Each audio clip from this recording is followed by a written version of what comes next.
وسلم کے الذي من علينا في البداية بالهداية وأنقذنا من الضلال بمحض الفيض والعناية والصلاة والسلام على سيدنا محمد الذي هو الوقاية من النباية وعلى آله وأصحابه ذوي الرواية والدراية صلاة وسلاما لا غاية لهما ولا نهاية. أما بعد فأعوذ بالله من الشيطان الرجيم. بسم الله الرحمن الرحيم. قال الله تبارك وتعالى في القرآن المجيد والفرقان الحميد وما أرسلناك إلا رحمة للعالمين. صدق الله العظيم. قال الله تبارك وتعالى في شان حبيبه مخبرا وآمرا إن الله وملائكته يصلون على النبي يا أيها الذين آمنوا صلوا عليه وسلموا تسليما. الصلاة والسلام عليك يا سيدي يا رسول الله وعلى آلك وأصحابك يا سيدي يا حبيب الله. الصلاة والسلام عليك يا سيدي يا نبي الله وعلى آلك وأصحابك يا سيدي يا نور الله. مولاي صل وسلم دائما أبدا على حبيبك خير الخلق كلهم. هو الحبيب الذي ترجى شفاعته لكل حول من الأحوال مقتحم. منزه عن شريك في محاسنه فجوهر الحسن فيه غير منقسم. یا رب صل وسلم دائما ابدا على حبیبک خیر الخلق کلہم. اللہ وحدہ لا شریک کی حمد و ثنا اور حضور سرور کائنات مفخر موجودات زینت وزم کائنات باعث تخلیق کائنات دستگیر جہاں حامی بے کساں سید سربراں سیاہ لامکان احمد مجتبیٰ جناب محمد مصطفیٰ صلی اللہ تعالی علیہ وبارک وسلم کے دربار ناز میں ہدیہ درود و سلام عرض کرنے کے بعد نہایت ہی معزز محتشم حضرات و سامعین، اللہ تعالیٰ کے فضل اور توفیق سے آج ہمیں اس عظیم الشان محفل میلاد مصطفیٰ صلی اللہ تعالی علیہ وسلم میں شرکت کی سعادت حاصل ہو رہی ہے. میری دعا ہے رب ذوالجلال ہم سب کی حاضری اپنی بارگاہ میں قبول فرمائے اور جن احباب نے اس محفل کو سجایا، اس میں تعاون کیا، رب ذوالجلال ان کی اس کاوش کو اپنی بارگاہ میں شرف قبولیت عطا فرمائے. حضرات محترم، نبی مکرم شفیع معظم صلی اللہ تعالی علیہ وسلم کا میلاد یہ اس مخلوق کے لیے، امت کے لیے بہت بڑی رحمت ہے، رب ذوالجلال کا بہت بڑا انعام ہے جو اس نے اپنے محبوب صلی اللہ تعالی علیہ وسلم کی صورت میں اپنی مخلوق پہ کیا ہے. اللہ تعالیٰ کی تمام نعمتوں کی جان، سب سے بڑی رحمت اور سب سے بڑا فضل یہ ہمارے آقا صلی اللہ تعالی علیہ وسلم کی ذات گرامی ہے. رسول اللہ صلی اللہ تعالی علیہ وسلم کا جس گھڑی آپ کا میلاد ہوا اس گھڑی میں اتنا نور پھیلا کہ صدیوں میں بھی اتنا نور نہیں پھیلا ہوگا جتنا نور اس ایک لمحے میں پھیلا ہے. اور آج بھی کئی صدیاں گزرنے کے باوجود بھی اس نور کی چمک موجود ہے. اسی لیے اعلیٰ حضرت امام اہل سنت اس گھڑی کے بارے میں فرماتے ہیں، جس سبحانی گھڑی چمکا طیبہ کا چاند، اس دل افروز ساعت پہ لاکھوں سلام. نبی مکرم شفیع معظم صلی اللہ تعالی علیہ وسلم کا میلاد اور دیگر انبیاء کا میلاد، اس میں بڑا فرق ہے.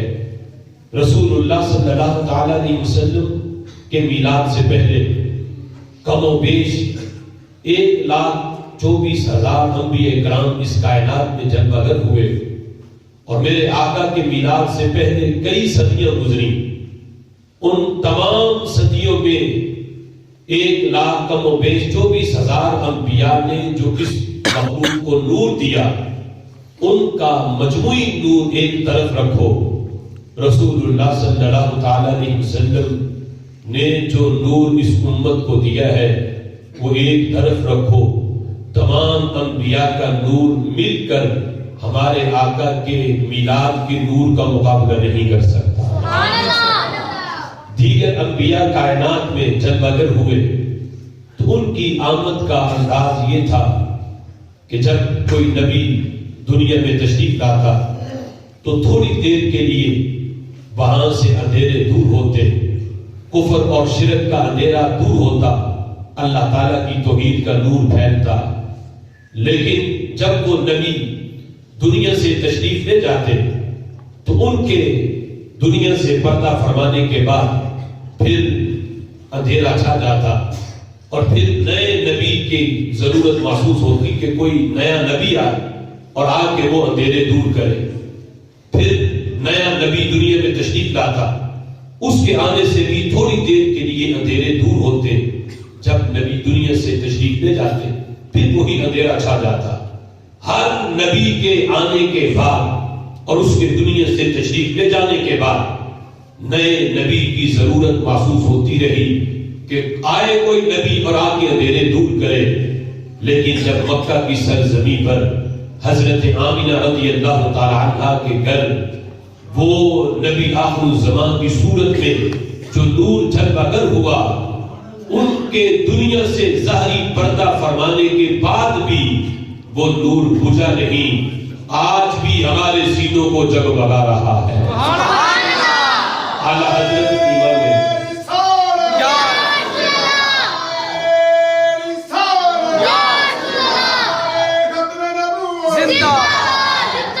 اعلیٰ حضرت امام اہل سنت اسی لیے فرماتے ہیں، نہ رکھی گل کے جوش حسن نے گلشن میں جا باقی، چٹکتا پھر کہاں کوئی غنچہ باغ رسالت کا.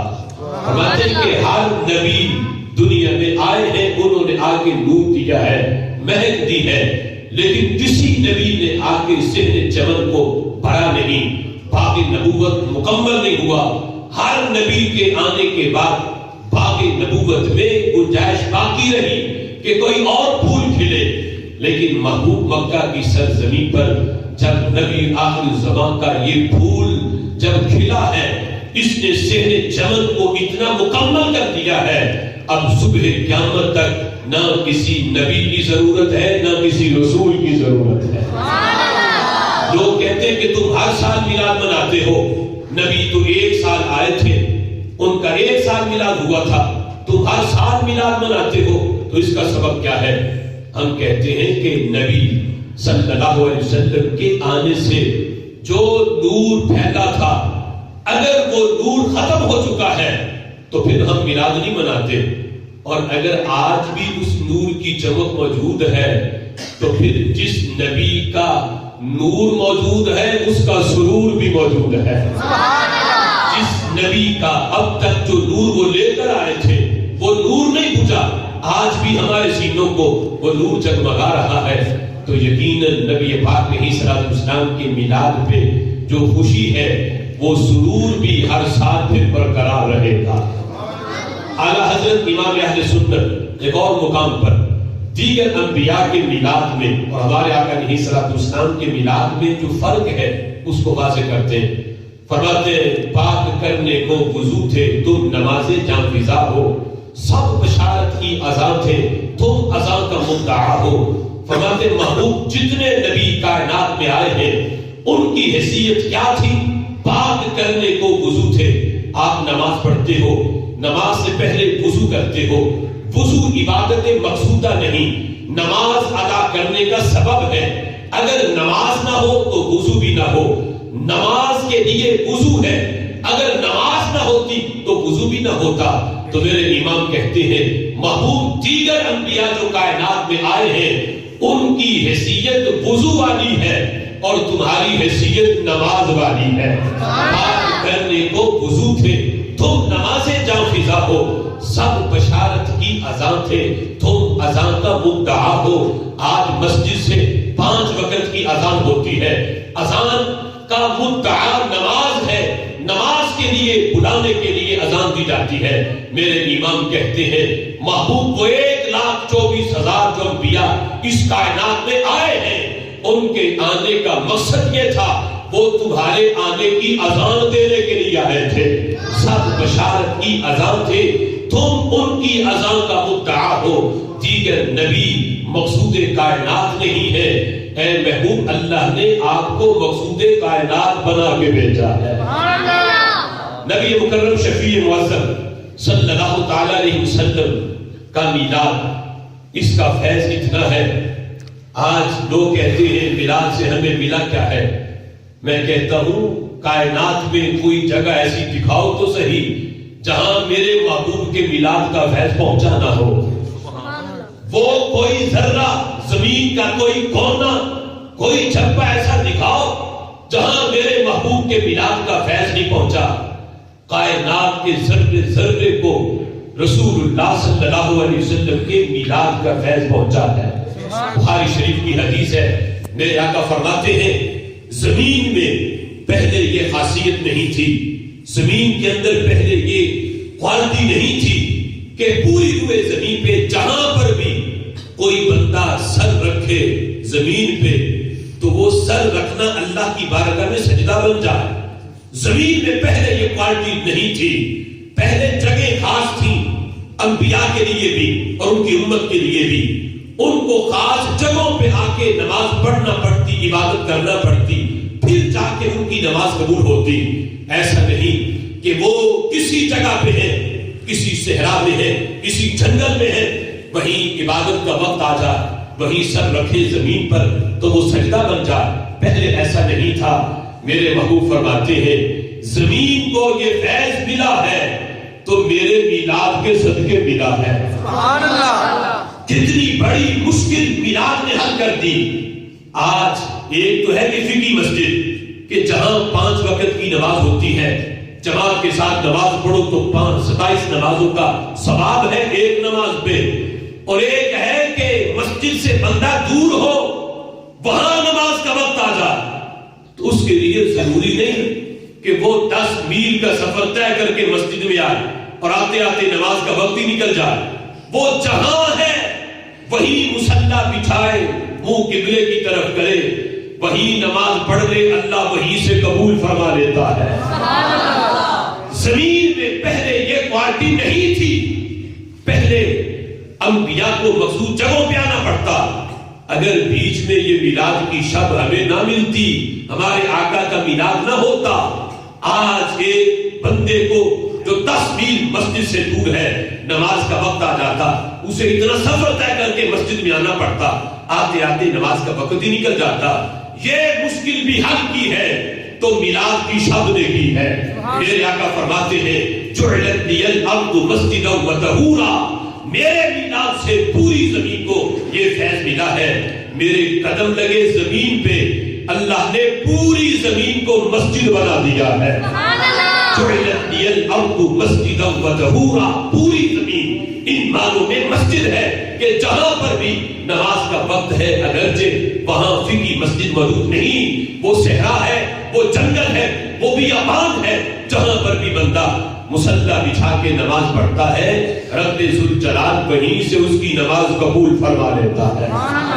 لوگ کہتے ہیں نبی سے مانگتے ہو, نبی کیا دے سکتا ہے, نبی سے تو مانگنا شرک ہے, رب سے مانگو.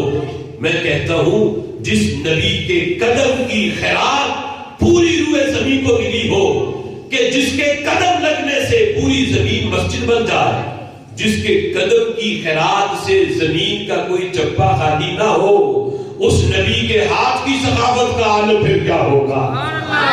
جو نبی قدم لگائے زمین پہ تو زمین کو مسجد بنا دے اور زمین کو پاکی عطا کر دے, اس نبی کے ہاتھ کی ثقافت کا اندازہ پھر کون لگا سکتا ہے. فرمایا یہ مشکل بھی امت کی حل کی ہے تو میرے میلاد نے کی ہے. پھر میلاد کا ایک فیض یہ بھی ہے جو اپنوں کو بھی ملا اور بیگانوں کو بھی ملا, جو مانتے ہیں انہیں بھی ملا اور جو نہیں مانتے وہ فیض انہیں بھی ملا ہے. وہ فیض کیا ہے؟ آج اگر کوئی بندہ یہ کہتا ہے کہ میلاد کا کیا فیض ہے، کیوں میلاد مناتے ہو، تو اسے سوچنا چاہیے اگر میلاد کی شب نہ ہوتی، ہمارے آقا کا میلاد نہ ہوتا، تو پھر ایک انسان میں اور چیونٹیوں میں کوئی فرق نہ ہوتا، کیڑے مکوڑوں میں اور انسانوں میں کوئی فرق نہ ہوتا۔ انسانوں اور کیڑے مکوڑوں میں فرق کیا ہے تو میلاد کی شب نے کیا ہے۔ میرے آقا فرماتے ہیں، بخاری شریف کی حدیث ہے، جس وقت رب ذوالجلال نے حضرت آدم علیہ السلام کو پیدا کیا تو حضرت آدم کا قد 60 گز تھا۔ 60 گز حضرت آدم کا قد تھا جب انسانیت کی ابتدا ہوئی۔ 60 گز قد تھا حضرت آدم علیہ السلام کا۔ میرے آقا فرماتے ہیں پھر ان کے بعد قد گھٹنا شروع ہوا، مسلسل قد گھٹ رہا تھا۔ آج جو درمیانی قد 5-6 فٹ کا پوری روئے زمین پہ ہے، تو یہ وہ قد ہے کہ جو نبی پاک علیہ السلام کے میلاد کے وقت تھا۔ فرمایا پہلے قد مسلسل گھٹ رہا تھا، قد کے گھٹنے کو بریک نہیں لگ رہی تھی۔ فرمایا قد گھٹنا رکا ہے تو میرے میلاد کے صدقے رکا ہے۔ پہلے قد مسلسل انسانوں کا گھٹ رہا تھا، اس کے گھٹنے کو بریک لگی ہے تو میرے میلاد کی شب لگی ہے۔ آج اگر میلاد کی شب ہمیں میسر نہ آتی تو ممکن ہے میلاد کسی گلی سے گزر رہا ہوتا، جانور اوپر گوبر کر دیتا، وہ گوبر سے ہی باہر نہ نکل سکتا۔ گلیوں میں اونچا قد لے کے چلنے والوں، یہ قد بھی میرے محبوب کے میلاد کا فیض ہے۔ اس پہ بھی رب ذوالجلال کا شکر ادا کیا کرو۔ اگر رب ذوالجلال نے ہمیں اپنا محبوب نہ دیا ہوتا تو آج ایک بندے کا قد گھٹتے گھٹتے ایک برس رہ جاتا، یا اس سے بھی گھٹ کے 1 انچ کا ہو جاتا۔ چونٹیوں میں اور انسانوں میں کوئی فرق نہ رہتا۔ رب ذوالجلال نے اتنا شان و شوکت والا جو قد عطا کیا ہے، یہ بھی رسول اللہ کے میلاد کے صدقے عطا فرمایا ہے۔ پھر دیکھو نبی مکرم شفیع معظم صلی اللہ تعالی علیہ وسلم کے میلاد کا فیض سب سے زیادہ جو ملا وہ اس امت میں سے امت اجابت کو، جنہیں رب ذوالجلال نے خیر الامم کا فرد بنایا۔ اب یہ کوئی معمولی بات نہیں، پہلے کتنے نبی آئے اور ان کی امتیں ہیں، اللہ نے کسی نبی کی امت کو خیر امت نہیں کہا، لیکن جب محبوب کی امت کی باری آئی، اللہ فرماتا ہے کنتم خیر امہ، اے میرے محبوب کے غلاموں تم بہترین امت ہو، بہترین امت ہو۔ امت وسط اور بہترین امت کے لقب اللہ نے قرآن میں کسی دیگر نبی کی امت کے بارے میں نہیں بولے ہیں تو اپنے محبوب کے غلاموں کے لیے بولے ہیں۔ کیا یہ معمولی بات ہے؟ دیگر امتوں کا ذکر جب اللہ کرتا ہے، اللہ کسی امت کے بارے میں فرماتا ہے، کسی کو کہتا ہے یہ یہود ہے، کسی کو نصارہ کے نام سے یاد کرتا ہے، کسی امت کو بنی اسرائیل کہتا ہے، لیکن جب محبوب کی امت کی باری آتی ہے اللہ فرماتا ہے یا ایھا الذین آمنو، اے ایمان والو۔ آمنو یہ مؤمنون کی جمع ہے اور مؤمنون یہ رب کا اپنا نام ہے۔ رب ذوالجلال اس امت کو یاد کرتے ہوئے بھی کتنے پیارے اور محبت بھرے انداز سے یاد کرتا ہے۔ انہیں یاد فرماتا ہے تو اپنا نام لے کے یاد فرماتا ہے۔ اپنا نام اللہ نے کسی امت کو نہیں دیا، یہ نام اگر ملا ہے تو رب ذوالجلال نے اپنے محبوب کے غلاموں کو عطا فرمایا ہے۔ پھر دیکھو دیگر نبی بھی ہیں، ان کی امتیں بھی ہیں، کسی نبی نے اپنی امت سے اتنا پیار نہیں کیا جتنا پیار ہمارے نبی نے ہم سے کیا ہے۔ ہم کیوں نہ ان کا میلاد منائیں؟ دیگر انبیاء اور ان کی امت کا انداز اور ہے۔ اب قرآن پڑھے، انداز کیا ہے دیگر انبیاء کا؟ نبی کہتے ہیں اے اللہ جو لوگ نیک ہیں، پرہیزگار ہیں، متقی ہیں، وہ تو ہمارے ہیں، اور جو گناہگار ہیں اللہ وہ جانے اور تو جانے، تو ان پہ عذاب نازل کر، تیری مرضی۔ لیکن نبی کیا فرماتے ہیں؟ اللہ متقی تو پرہیزگار یہ تیرے ہیں، بقیہ گناہگار حضور فرماتے ہیں گناہگار اللہ مجھے دے دے، میں ان کی شفاعت کر کے جنت میں لے کے جاؤں گا۔ دیگر نبی وہ متقی پرہیزگاروں کو ساتھ ملائیں. میرے نبی کہتے ہیں متقی تو چلے جائیں گے جنت میں، محبوب جو گناہگار ہیں وہ مجھے دے دے، میں انہیں دعا کر کے یا شفاعت کر کے انہیں جنت میں لے کے جاؤں گا. یہ حدیث سنو، میرے آقا فرماتے ہیں لِكُلِّ نَبِيٍّ دَعْوَةٌ مُسْتَجَابَةٌ. فرمایا ہر نبی کو اللہ نے ایک دعا دی ہے، وہ دعا وہ نبی جب بھی مانگے مقبول دعا عطا کی ہے. وہ نبی جب بھی مانگے اللہ اس دعا کو قبول کرتا ہے. میرے آقا کہتے ہیں فَتَعَجَّلَ كُلُّ نَبِيٍّ دَعْوَةً. فرمایا ہر نبی نے وہ دعا مانگ لی ہے. حضرت آدم سے لے کر حضرت عیسیٰ تک ہر نبی نے وہ خاص دعا کا کوٹا جو ہر نبی کو ملا تھا، میرے آقا کہتے ہیں ہر نبی نے وہ دعا مانگ لی ہے. لیکن حضور فرماتے ہیں ابھی میں نے وہ دعا نہیں مانگی. سبحان اللہ. اگرچہ میرے آقا کی ہر دعا قبول. میرے امام کہتے ہیں اجابت نے جھک کر گلے سے لگایا بڑی شان سے جو دعائے محمد، اجابت کا صحرا عنایت کا جھوڑا دلہن بن کے نکلی دعائے محمد. رضا پل سے اب وجد کرتے گزریے کہ ہے رب سلم صدائے محمد. ہر دعا قبول ہے. لیکن حضور فرماتے ہیں میں نے وہ خاص دعا جو ہر نبی کو ملی ہے وہ ابھی میں نے نہیں مانگی. تو صحابہ نے پوچھا محبوب وہ کب مانگیں گے؟ فرمایا کل قیامت کے دن جب میری امت جہنمیوں کی صفوں میں کھڑی ہوگی، میں یہ دعا مانگ کر، چونکہ اللہ نے یہ رد کرنی نہیں، یہ تو قبول ہی قبول ہے، یہ دعا مانگ کر پھر اپنی امت کو میں اپنے ساتھ جنت میں لے کے جاؤں گا. اب اندازہ کرو جو نبی خاص دعائیں بھی امت کے لیے سنبھال کے رکھے، وہ نہ اپنے لیے مانگے نہ اپنی اہل بیت کے لیے مانگے. مشکل سے مشکل لمحات بھی آئے ہیں لیکن میرے آقا نے وہ دعا نہیں مانگی جو خاص دعائیں بھی امت کے لیے سنبھال کے رکھے. آج امت انہیں یاد کرنے کے لیے، ان کے ذکر کی محفل سجانے کے لیے دلیل ڈھونڈتی پھرے کہ دلیل ہوگی تو پھر میلاد کی محفل سجائیں گے. تو امتی ہونے کا یہ تقاضا نہیں دلیل کوئی بھی نہ ہو. امتی ہونے کا تقاضا یہ ہے کہ امتی کی ہر سانس نبی کی یاد میں نکلنی چاہیے. کوئی سانس بھی نبی کی یاد سے خالی نہ ہو، کوئی سانس بھی نبی کے ذکر سے خالی نہ ہو، نبی کی محبت سے خالی نہ ہو. جس نبی نے خاص لمحات میں بھی اور خاص دعائیں بھی اپنی امت کے لیے سنبھال کے رکھی ہے تو امتی کو بھی چاہیے کہ وہ ہر سانس میں اپنے نبی کا میلاد منائے. نبی مکرم شفیع معظم صلی اللہ تعالی علیہ وسلم کے میلاد کا فیض کتنا ہے، کس فیض کو بیان کیا جائے. آپ دیکھو یہاں جو بزرگ بیٹھے ہیں انہیں بھی درجہ دیا. وہ وقت بھی تو یاد کرو کہ میرے محبوب کے میلاد سے پہلے خود اولاد اپنے والدین کو منڈیوں میں لے جاتی اور لے جا کے ان کی بولی لگاتی. ماں کو بیچا جاتا، باپ کو بیچا جاتا. آج اگر اولاد باپ کے ہاتھ چومے، ماں کے قدم چومے تو یہ بھی میرے محبوب کے میلاد کا فیض ہے. آج باپ کے چھاتی پہ بیٹی کھیلے تو باپ کو خوشی محسوس ہوتی ہے. بیٹی کی اداؤں کو دیکھ کے باپ خوش ہوتا ہے اور اس کے ماتھے کو چومتا ہے.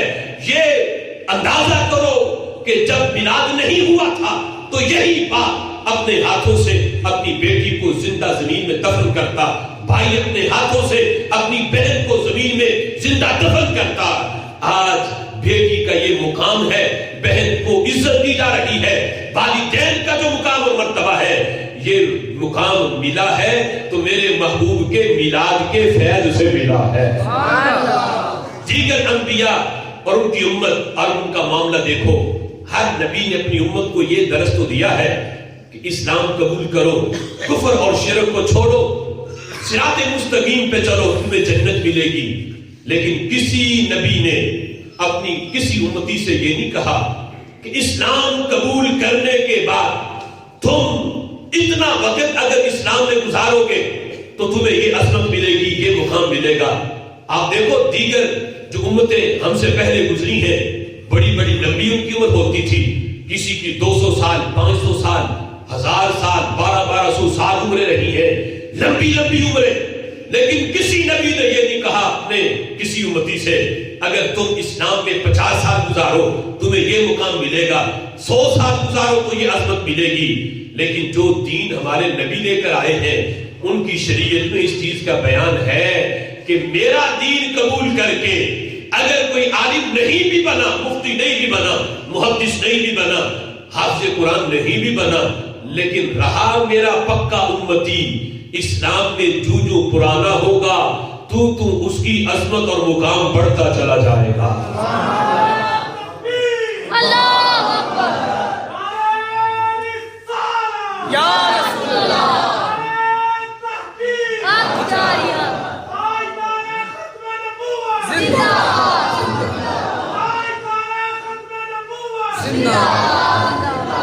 ابن کثیر نے اس کو روایت کیا ہے. میرے آقا علیہ الصلوۃ والسلام فرماتے ہیں میرا کوئی امتی 50-40 سال اگر اسلام میں گزارے، 40 سالہ مومن بن جائے، وہ 40 سالوں میں ڈگمگایا نہیں، اپنے دین کا ایمان کا اس نے سودا نہیں کیا، میرا پکا غلام بن کے رہا، میرا امتی بن کے رہا.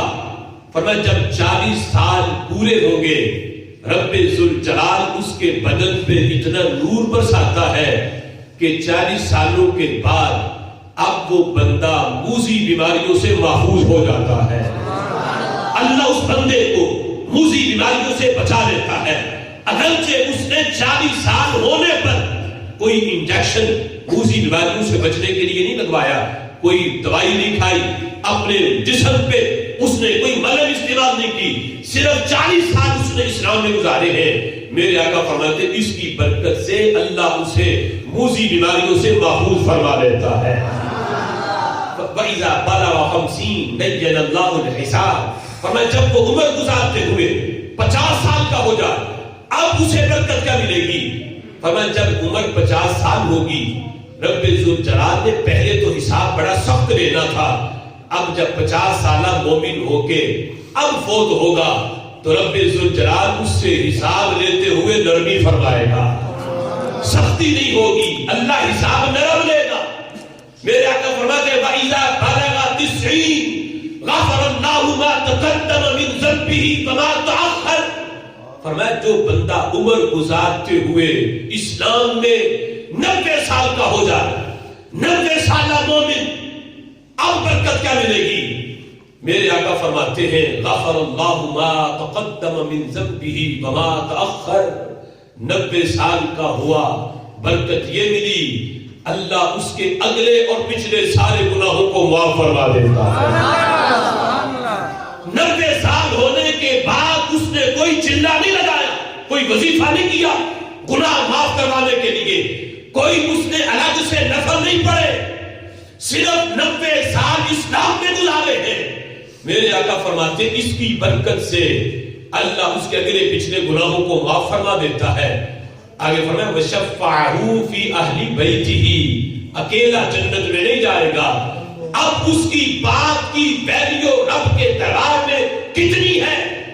میرے آقا فرماتے ہیں اپنے گھر والوں میں سے جس کی وہ شفاعت کرے گا اللہ اس کے کہنے پہ اسے بھی جنت عطا فرما دے گا. کتنی عظمت ہے، کتنی برکت ہے. وہ اور دین ہے، وہ اور مذہب ہے، وہ اور ادیان ہے، وہ اور کلچر ہے جس میں بندہ پورا ہو اس کی ویلیو کم ہوتی ہے، اسے اٹھا کے اولڈ ہاؤس میں پھینک دیا جاتا ہے. اب یہ بوڑھا ہو چکا، یہ کسی کام کا نہیں، اس کی تو کھانسی ہمیں سونے نہیں دیتی. وہ اور ہے جن میں بوڑھوں کا احترام نہ ہو. یہ دین اسلام ہے جس میں بندہ جو بوڑھا ہوتا ہے، پرانا ہوتا ہے، تو اس کا مقام رب کے دربار میں بڑھتا جاتا ہے. ہے کوئی دین ایسا، ہے کوئی مذہب ایسا، ہے کوئی شریعت ایسی، پھر ہمیں کیا ضرورت ہے کہ ہم حسرت بھری نظروں سے ہم انڈیا کو دیکھیں، ہم حسرت بھری نظروں سے ہم یورپ کو دیکھیں، ہم امریکہ کو دیکھیں. ہمیں دیکھنا ہے تو مدینہ شریف کی طرف دیکھنا ہے، گنبد خضرا کی ہریالی کو دیکھنا ہے کہ جس ہریالی نے ہمیں اتنا عروج دیا ہے. اس دین میں بندہ جو پرانا ہوگا، اگرچہ حافظ قرآن نہیں، اگرچہ وہ قاری نہیں، وہ مفتی نہیں، وہ عالم نہیں، عام سادہ سا مومن ہے، لیکن ہے پکا مومن. جو اسلام میں وقت گزارے گا اس کی برکت سے رب ذوالجلال جنت میں اس کے درجات کو بھی بڑھاتا جائے گا۔ یہ وجہ ہے کہ جو ہمیں میلاد منانے پہ مجبور کرتی ہے چیز، کہ جس نبی کے صدقے ہمیں اتنا عروج ملا، ہمیں اتنا مقام ملا، ہم اس نبی کو کیوں بھولیں؟ ہمیں تو سال میں ایک بار نہیں بلکہ ہر مہینے، ہر ہفتے، ہر دن کے ہر گھنٹے کے ہر منٹ اور منٹ کے ہر سیکنڈ میں اگر محفل سجائیں محبوب کی وجہ سے جو ہمیں نعمتیں ملی ہیں، رب کعبہ کی قسم ہم ہر سیکنڈ میں محفل سجا کر بھی ان کا حق ادا نہیں کر سکتے جو رب ذوالجلال نے اپنے محبوب علیہ الصلوۃ والسلام کی وجہ سے اس امت کو عطا کیا ہے۔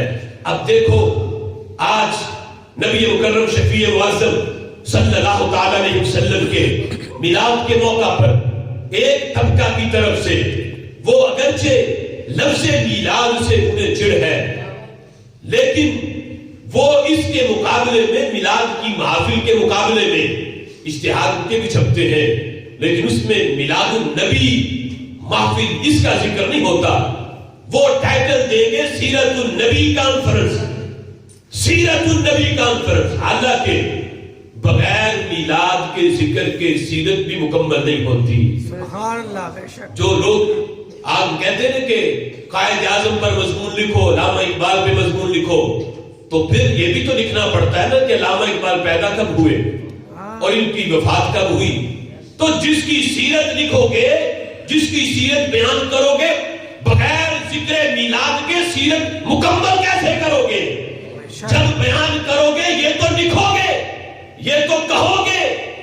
یہ نبی جب اگر ہوا تو شب 12 ربیع النور شریف کی تھی، جب اس نبی کا میلاد ہوا تو تب نور کتنا پھیلا کہ ان کی امی جان نے مکے میں رہ کے ملک شام کے محلات بھی دیکھے۔ جب یہ ساری چیزیں بیان کرو گے، جس محفل میں یہ بیان ہوگی اسی کو محفل میلاد سے تعبیر کیا جائے گا۔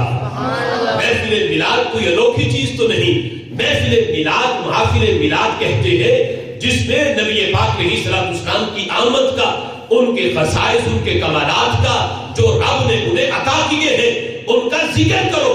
جس محفل میں ان چیزوں کو بیان کیا جائے اس محفل کو محفل میلاد سے تعبیر کیا جاتا ہے۔ لیکن افسوس یہ ہے کہ سیرت النبی کانفرنس یہ ٹائٹل تو لوگ دے کر اشتہار چھپوا کے محفل تو سجا لیتے ہیں، لیکن افسوس یہ ہے کہ وہاں محفل میں سیرت بیان کیسے ہوتی ہے؟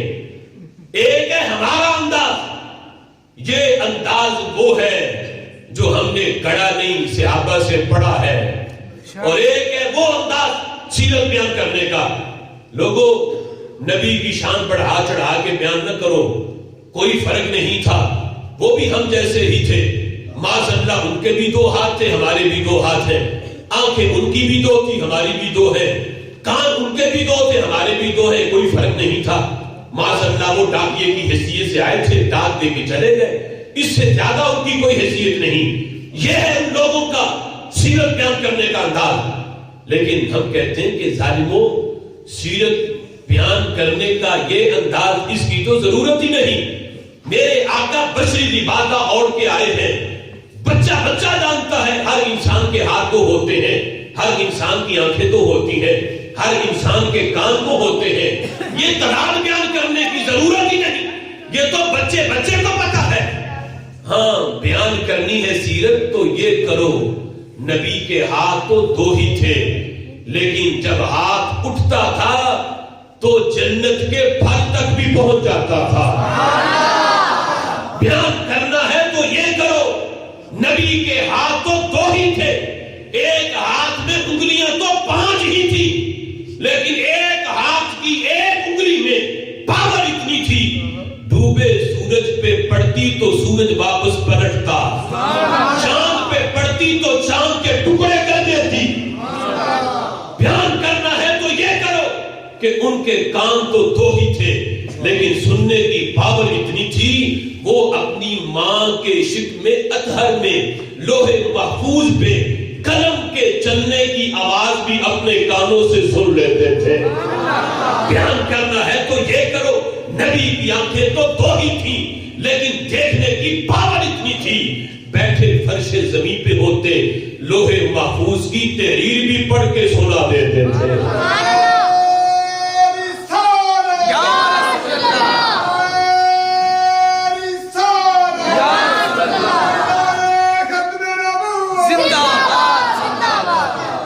اب دیکھو یہ انداز ہم نے اپنی طرف سے گڑا نہیں، صحابہ سے پڑھا ہے. اور اس پہ میں چند حوالہ آپ کے سامنے رکھوں گا جس سے یہ پتا چلے گا کہ یہ جو دین میں فرقہ بندی ڈالی ہے یہ اوروں نے ڈالی ہے. مسلک حق اہل سنت و جماعت یہ وہ مسلک ہے جو صفا سے چلا تھا. جو نبی پاک علیہ السلام نے جو دین اپنے صحابہ کو دیا، آج اس دین کی اگر چمک دیکھنی ہے تو وہ صرف اس مسلک میں ہے.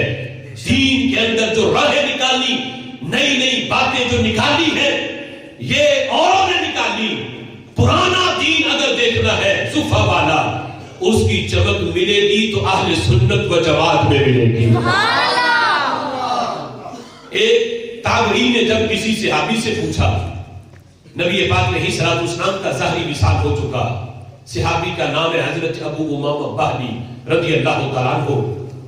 ان سے ایک تابعی نے پوچھا کہ ہم نے تو دیدار نہیں کیا تھا وہ آمینہ کے لال کا، تم نے دیدار کیا ہے، ذرا بتاؤ تو صحیح وہ محبوب کیسے تھے؟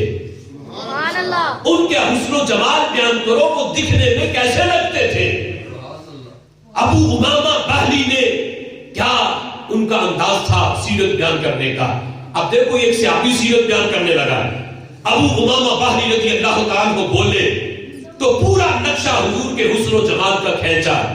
کہنے لگے چہرہ اتنا حسین تھا، آنکھیں ایسی تھیں، زلفیں اتنی پیاری تھیں، بولتے تھے تو پھول کھلتے تھے. وہ چلنے کا انداز یہ تھا، ان کے بیٹھنے کا انداز یہ تھا. پورا نقشہ حضور کا کھینچ کے جب ایک تابعی کے سامنے رکھا، یہ بھی انداز ہے سیرت بیان کرنے کا. اب تابعی جس نے دیکھا نہیں اس نے کیا کہا؟ کہنے لگا ابو امامہ باہلی سن، لو کان فی جمیع الناس لعرفتہ، جس انداز میں تو نے نقشہ کھینچ کے میرے سامنے رکھا ہے، رب کعبہ کی قسم اگر میرے نبی تمام دنیا کے لوگوں کے بیچ میں کھڑے ہوں میں اپنے نبی کو پھر بھی پہچان سکتا ہوں. پوری دنیا میں اگر میرے نبی کھڑے ہوں میں پھر بھی انہیں پہچان سکتا ہوں. اگر صحابی کا سیرت بیان کرنے کا انداز یہ ہوتا جیسے آج کے لوگوں نے لکھ دیا کہ فرق کوئی نہیں ہم جیسے ہیں، تو پھر تو 10 بندوں میں بھی پہچان نہیں ہونی تھی.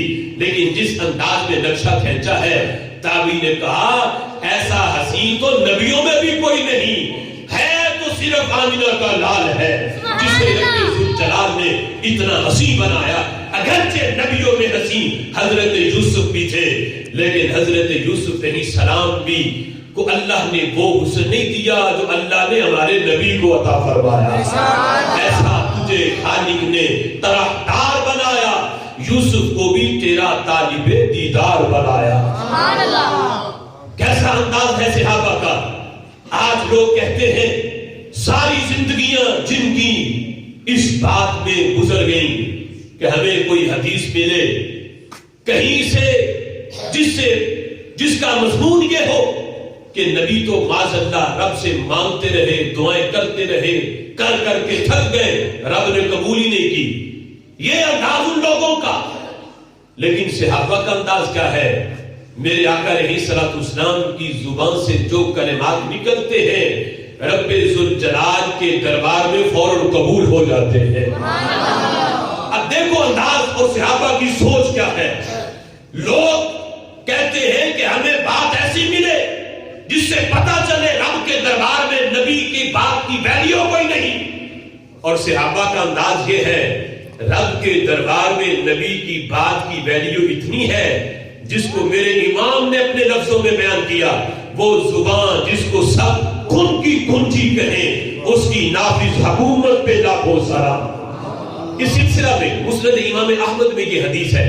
حضرت انس بن مالک رضی اللہ تعالیٰ عنہ اس حدیث کو روایت کرتے ہیں، میرے آقا علیہ الصلوۃ والسلام صحابہ کے اجتماع میں جلوگر تھے، تو آقا علیہ الصلوۃ والسلام فرمانے لگے، میرے صحابہ ان اللہ عز وجل وعدنی ان يدخل من امتی 400,000 بلا حساب۔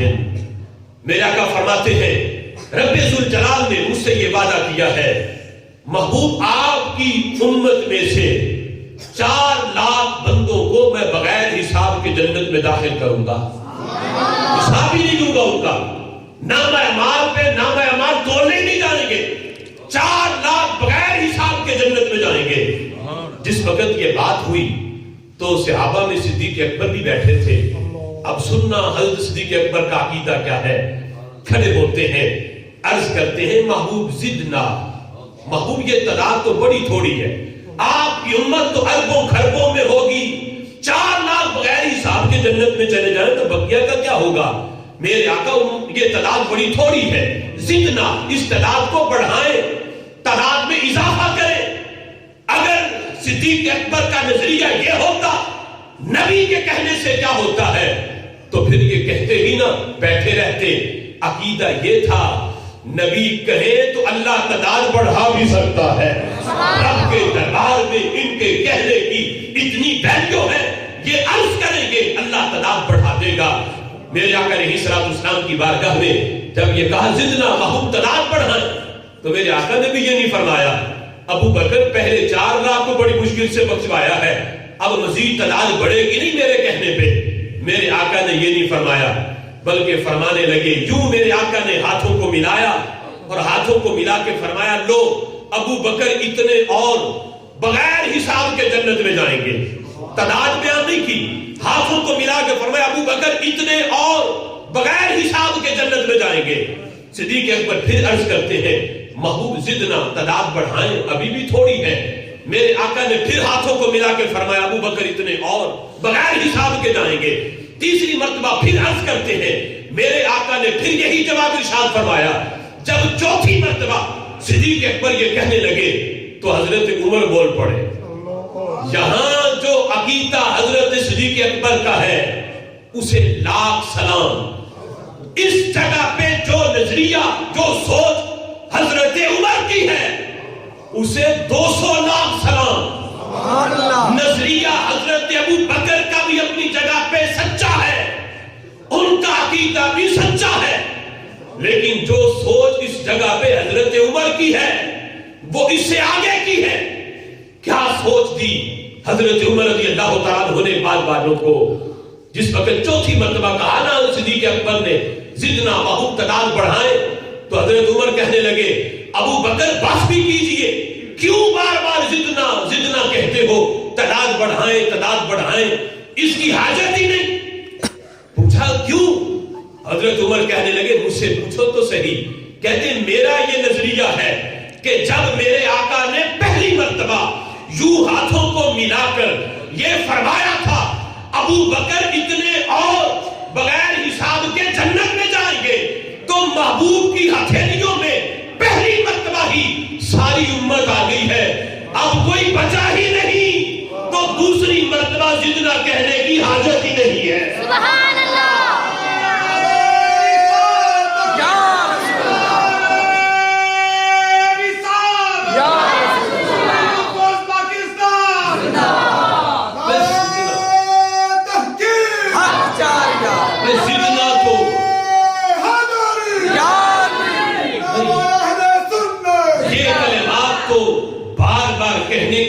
تب پڑے جب ان کی ہتھیلیوں میں امت سمائی نہ ہو، بچ گئی ہو، پر ان ہتھیلیوں میں تو وسعت اتنی ہے کہ میرے آقا خود فرماتے ہیں میں پوری کائنات کو اپنی ہتھیلی پہ رائی کے دانے کی طرح دیکھتا ہوں، تو جو پوری کائنات کو آپ کی ہتھیلی پہ رائی کے دانے کی طرح دیکھیں، کیا امت ان کی دونوں ہتھیلیوں میں نہیں سما سکتی؟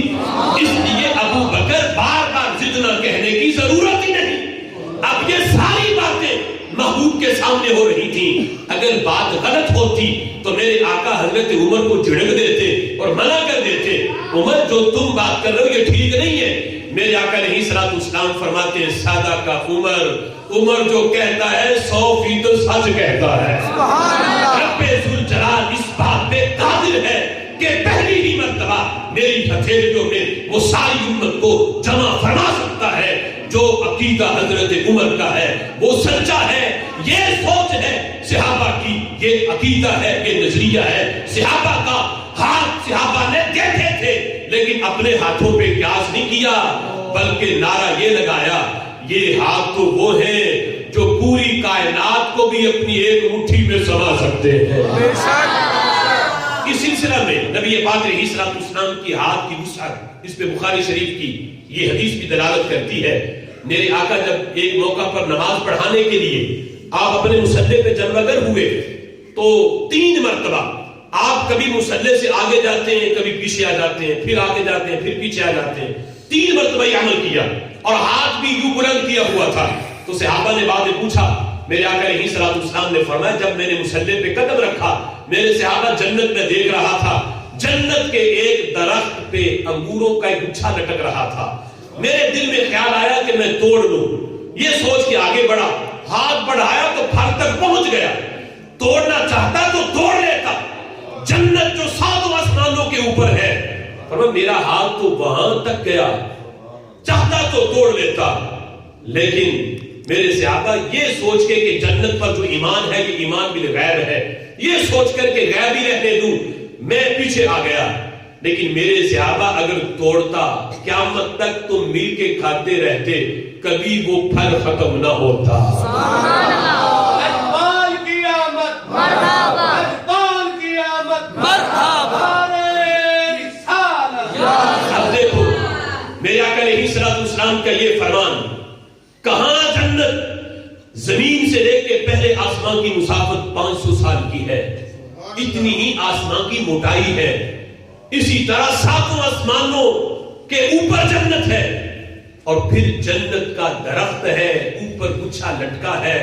میرے آقا فرماتے ہیں ہاتھ بڑھایا تو پھل تک پہنچا ہے، اگر چاہتا تو توڑ لیتا۔ اب دیکھو وہ لوگ جو کہتے ہیں نبی کو دیوار کے پیچھے کا پتہ نہیں، وہ اندازہ تو کرے یہاں سے جس نبی کا ہاتھ جنت کے پھل تک جائے تو نظر کہاں تک جاتی ہوگی۔ ہم ہاتھ بڑھائیں تو جتنا بازو لمبا ہے وہاں تک جائے گا، لیکن نظر تو اس سے آگے کام کرتی ہے، بندہ اس سے آگے دیکھ سکتا ہے۔ جس نبی کا ہاتھ جنت کے پھل تک جائے اس نبی کی نظر کہاں تک کام کرتی ہوگی۔ سبحان اللہ، لوگ کہتے ہیں دیوار کے پیچھے کا پتہ نہیں، وہ دیوار دکھاؤ تو صحیح، وہ کون سی ہے جس کے پیچھے میرا نبی دیکھ نہ سکتا ہو، جو زمین پہ بیٹھ کے لوہے محفوظ کی تحریر پڑھ کے سنائے، وہ کون سی دیوار ہے کائنات میں جس کے پیچھے میرا نبی دیکھ نہ سکتا ہو۔ اور کوئی غیب تم سے کیا نہا ہو بلا، جب نہ خدا ہی چھپا تم پہ کروڑوں درود۔ وہ جو سب سے غیب ہے، سب سے بڑا غیب وہ رب کی ذات ہے۔ میرے امام کہتے ہیں وہ سب سے بڑا غیب محبوب تمہاری نظروں سے چھپ نہ سکا۔ معراج کی رات آپ نے سر کی آنکھوں سے رب کا دیدار کیا، جب رب کو دیکھا کائنات میں کوئی ذرہ محبوب تمہاری آنکھ سے کیسے چھپ سکتا ہے۔ اب دیکھو میرے آقا فرماتے ہیں میرے صحابہ پھل اگر چاہتا تو توڑ لیتا، قیامت تک تم سارے مل کے کھاتے، کبھی ختم نہ ہوتا۔ مثال دیتا ہوں، بڑے سے بڑا حال بھی اگر کسی پھل سے بھرا ہوا ہو تو کسی علاقے کے لوگ اگر مل کے کھائیں، آپ دیکھ تو منڈیوں میں کتنا پھل آتا ہے روز، کتنی بڑی بڑی گاڑیاں آتی ہیں، لیکن اگلے دن پھر نیا آتا ہے، ایک ہی دن میں ختم ہو جاتا ہے۔ یعنی ایک ہی دن میں ایک مخصوص علاقے کے لوگ اس پھل کو ختم کر دیتے ہیں۔ لیکن میرے آقا فرماتے اگر وہ پھل میں توڑتا قیامت تک تم مل کے کھاتے، کبھی ختم نہ ہوتا۔ وہ پھل کتنا ہونا تھا، سوچو وہ پھل کتنا ہونا تھا، لیکن جس پھل کو قیامت تک پوری مخلوق مل کے کھائے کبھی ختم نہ ہو، جس ہتھیلی میں وہ پھل سما جائے اس ہتھیلی کی وسعت کا اندازہ کون لگا سکتا ہے۔ جس ہتھیلی میں وہ اندازہ تو کرو لوگ ان ہاتھوں کو اپنے ہاتھوں پہ قیاس کرتے ہیں، وہ ظاہری صورتحال دیکھی ہے لیکن یہ نہیں دیکھا رب ذوالجلال نے ان ہاتھوں میں پاور کتنی رکھی ہے۔ اب دیکھو نبی پاک علیہ السلام کی زبان سے جو بات نکلے اس کی رب کے دربار میں کتنی ویلیو ہے۔ امام ترمذی نے الشمائل کے اندر اس کو نقل کیا ہے۔ میرے آقا علیہ السلام کی دعوت کی ایک صحابی نے بکری کا ایک بچہ تھا انہیں ذبح کیا اور ذبح کر کے اس کو پکایا، ہنڈیا میں جب پک گیا محبوب کو پیغام بھیجا۔ میرے آقا صحابہ سمیت اس صحابی کے گھر آ گئے۔ جب کھانا سامنے رکھا گیا تو آپ نے اس صحابی سے فرمایا کہ اس ہنڈیا سے مجھے بکری کی جو دستی ہے وہ پیش کرو۔ دستی کہتے ہیں بکری کی اگلی ٹانگ کو۔ محبوب کو یہ والا گوشت زیادہ محبوب تھا، اس لیے فرمایا کہ مجھے ناولنی الذرا، مجھے بکری کی اگلی ٹانگ پیش کرو، دستی پیش کرو۔ صحابی نے چمچہ مارا، ہنڈیا سے دستی نکال کے سامنے رکھ دی۔ محبوب نے تناول فرمایا، دوسری مرتبہ پھر فرمایا میرے صحابہ ناولنی الذرا، مجھے بکری کی دستی پیش کرو۔ صحابی نے پھر نکال کے سامنے رکھ دی۔ جب وہ بھی تناول فرما لی تو تیسری مرتبہ پھر فرمایا ناولنی الذرا، مجھے بکری کی دستی پیش کرو۔ تو صحابی بول پڑے، کہنے لگے محبوب ایک بکری کی دستیاں تو دو ہی ہوتی ہیں، دونوں آپ نے مانگی میں نے دے دی، آپ نے تناول فرما دی، تیسری تو ہوتی کوئی نہیں، دو ہوتی ہے وہ دو میں نے دے دی ہے۔ سننا میرے محبوب کا رب کے دربار میں جو زبان سے کلمات نکلے، رب کے دربار ان کی کتنی ویلیو ہے۔ اور اپنی عظمت بھی واضح کی کہ جب شان رسالت کا معاملہ آئے اپنی عقل کو سامنے نہ رکھو، عقل کے ترازو میں شان رسالت کو تم توڑ ہی نہیں سکتے، بھلا سونار کے ترازو میں رتی ماشے کا تو حساب ہوتا ہے، منو ٹنوں کا حساب نہیں ہوتا۔ تمہاری چھوٹی سی عقل میں اتنی بڑی شان رسالت سما کیسے سکتی ہے؟ عقل سے شان رسالت سمجھو گے تو ابو جہل کی طرح انکار کر دو گے، عقل سے نہ مانو عشق سے مانو تو پھر رب ذوالجلال تمہارے عقیدے کو ابو بکر کے عقیدے والی چمک عطا فرمائے گا۔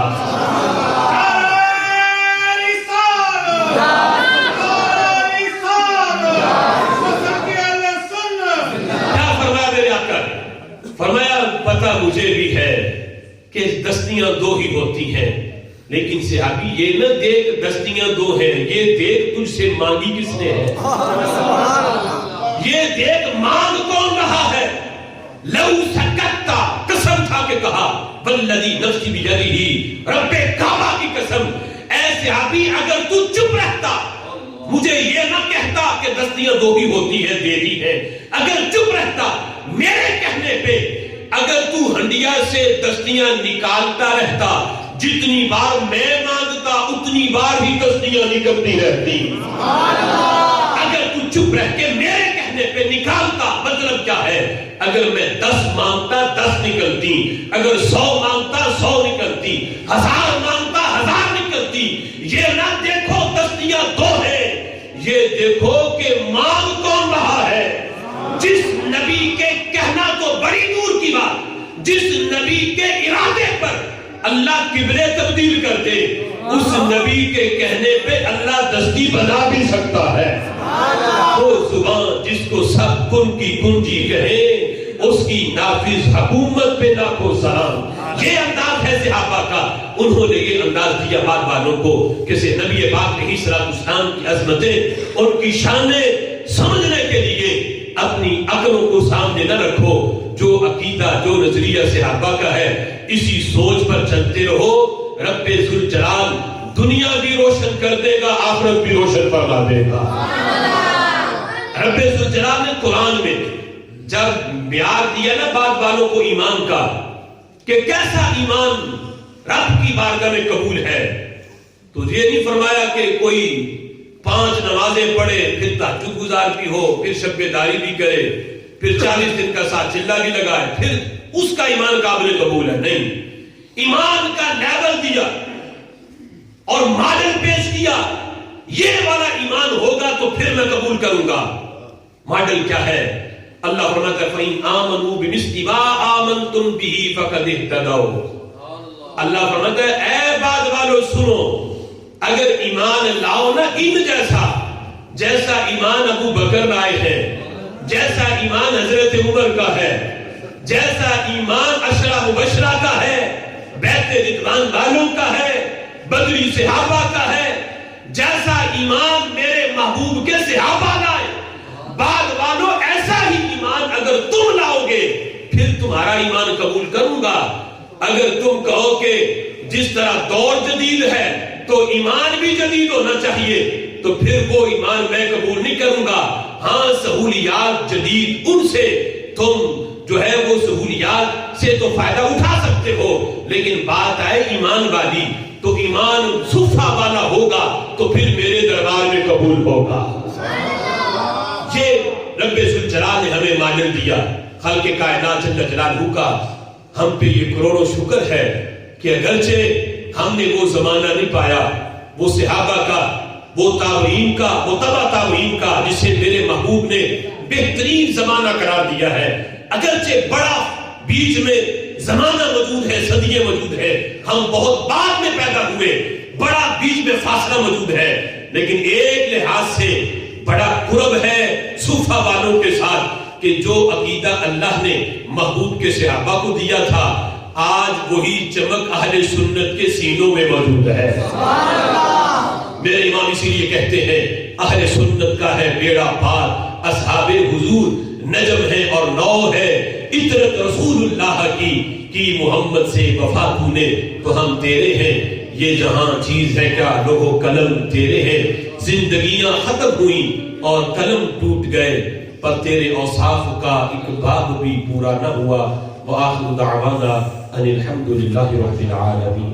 سبحان اللہ، لبیک۔ الذي من علينا في البداية بالهداية وأنقذنا من الضلالة بمحض الفيض والعناية، والصلاة والسلام على سيدنا محمد الذي هو الوقاية من النوايا وعلى آله وأصحابه ذوي الرواية والدراية، صلاة وسلاما لا غاية لهما ولا نهاية۔ أما بعد فأعوذ بالله من الشيطان الرجيم، بسم الله الرحمن الرحيم۔ قال الله تبارك وتعالى في القرآن المجيد والفرقان الحميد، وما أرسلناك إلا رحمة للعالمين، صدق الله العظيم۔ قال الله تبارك وتعالى في شان حبيبه مخبرا وآمرا، إن الله وملائكته يصلون على النبي يا أيها الذين آمنوا صلوا عليه وسلموا تسليما، الصلاة والسلام عليك يا سيدي يا رسول الله وعلى آلك وأصحابك يا سيدي يا حبيب الله، الصلاة والسلام عليك يا سيدي يا نبي الله وعلى آلك وأصحابك يا سيدي يا نور الله، مولاي صل وسلم دائما أبدا على حبيبك خير الخلق كلهم، هو الحبيب الذي ترجى شفاعته لكل حول من الأحوال مقتحم، منزه عن شريك في محاسنه فجوهر الحسن فيه غير منقسم، یا رب صل وسلم دائما ابدا على حبیبک خیر الخلق کلہم۔ اللہ وحدہ لا شریک کی حمد و ثنا اور حضور سرور کائنات، مفخر موجودات، زینت بزم کائنات، باعث تخلیق کائنات، دستگیر جہاں، حامی بے کساں سید سربراں، سیاہ لامکان احمد مجتبی جناب محمد مصطفیٰ صلی اللہ تعالی علیہ وبارک وسلم کے دربار ناز میں ہدیہ درود و سلام عرض کرنے کے بعد نہایت ہی معزز محتشم حضرات و سامعین، اللہ تعالیٰ کے فضل اور توفیق سے آج ہمیں اس عظیم الشان محفل میلاد مصطفیٰ صلی اللہ تعالی علیہ وسلم میں شرکت کی سعادت حاصل ہو رہی ہے۔ میری دعا ہے رب ذوالجلال ہم سب کی حاضری اپنی بارگاہ میں قبول فرمائے اور جن احباب نے اس محفل کو سجایا، اس میں تعاون کیا، رب ذوالجلال ان کی اس کاوش کو اپنی بارگاہ میں شرف قبولیت عطا فرمائے۔ حضرات محترم، نبی مکرم شفیع معظم صلی اللہ تعالی علیہ وسلم کا میلاد یہ اس مخلوق کے لیے، امت کے لیے بہت بڑی رحمت ہے، رب ذوالجلال کا بہت بڑا انعام ہے جو اس نے اپنے محبوب صلی اللہ تعالی علیہ وسلم کی صورت میں اپنی مخلوق پہ کیا ہے۔ اللہ تعالیٰ کی تمام نعمتوں کی جان، سب سے بڑی رحمت اور سب سے بڑا فضل یہ ہمارے آقا صلی اللہ تعالی علیہ وسلم کی ذات گرامی ہے۔ رسول اللہ صلی اللہ تعالی علیہ وسلم کا جس گھڑی آپ کا میلاد ہوا، اس گھڑی میں اتنا نور پھیلا کہ صدیوں میں بھی اتنا نور نہیں پھیلا ہوگا جتنا نور اس ایک لمحے میں پھیلا ہے۔ اور آج بھی کئی صدیاں گزرنے کے باوجود بھی اس نور کی چمک موجود ہے۔ اسی لیے اعلیٰ حضرت امام اہل سنت اس گھڑی کے بارے میں فرماتے ہیں، جس روحانی گھڑی